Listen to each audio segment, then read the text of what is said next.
He's presenting opening statements today in the deadly conduct trial of Austin police officer Christopher Taylor.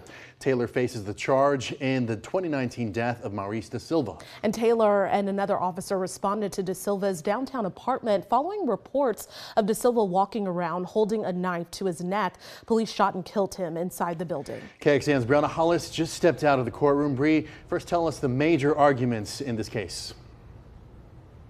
So the state claims Taylor didn't have to shoot Da Silva, that Da Silva wasn't a threat, and he was undergoing a, quote, profound mental health episode. The defense says Taylor was acting in defense of himself and of others. There's a lot of talk about surveillance video from inside the condo, which is set to give us the most detailed look so far when it comes to what led up to the shooting. During opening statements, both sides addressed that video, talking about what it showed when officers went up to the fifth floor, the elevator opened, and they saw Da Silva.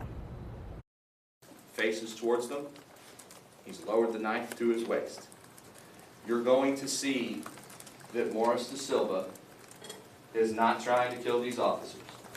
He's got the knife to his throat.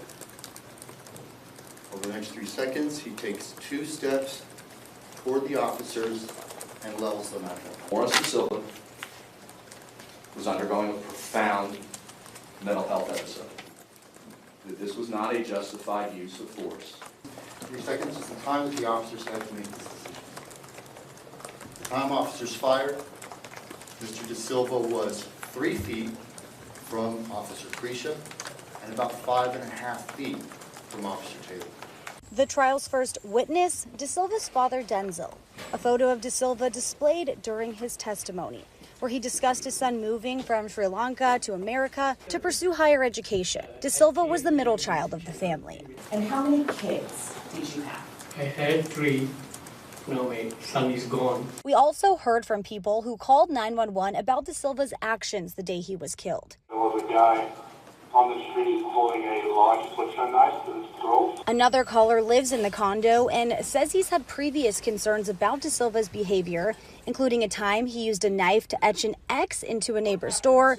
Jurors saw a photo of that Wednesday, and that witness also requested a mental health officer multiple times on the 911 call. Both of the callers said they were fearful to address Da Silva on their own. The APD corporal in charge that day also testified. He said during the call, he looked Da Silva up and told the officers on scene that the department had responded to previous similar calls for Da Silva in the past. And tonight at 6, hear from someone working at the condo who also came face to face with Da Silva that day. Back to you. All right, Bree, thank you so much. This isn't Taylor's first time on trial for police use of force in Travis County. Last year, he faced murder charges in the 2020 death of Michael Ramos in Southeast Austin. That trial ended with a hung jury, and a grand jury no-billed that case in June, meaning the DA's office is no longer pursuing the murder charges in the Mike Ramos case.